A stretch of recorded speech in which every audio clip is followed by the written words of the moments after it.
Hello বন্ধুরা, সবাই কেমন আছো? রবিবারের আবার একটা শীতের ছুটির দিনে চলে গেছিলাম ভারতীয় জাদুঘরে।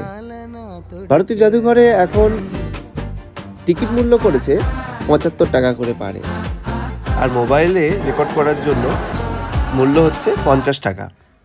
তার সাথে জিএসটি নেয় 9 টাকার। ইন্ডিয়ান মিউজিয়ামে সেই পুরনো দিনের সমস্ত কিছু জিনিসপত্র দেখলে কিরম বিভোর হয়ে যেতে হয় মন। এত পুরনো জিনিস এতভাবে সুন্দরভাবে এরা প্রিজার্ভ করে রেখেছে, এবং নতুন অনেক কিছু এসছে যেগুলো সত্যি দেখার মতো। নতুন জিনিসের মধ্যে ইন্ডিয়া অস্ট্রেলিয়া কোলাবোরেশনে একটা ভিডিও শো এখানে হচ্ছে, যেটাও আমরা দেখলাম। দিয়ে আমাদের দিনটা বেশ ভালোই কাটলো। তোমরা আমাদের সাথে একটু থেকো, আমার চ্যানেলটাকে দেখো, সাবস্ক্রাইব করো, শেয়ার করো, লাইক করো, কমেন্ট করো। সবাই ভালো থেকো, সবাইকে টাটা।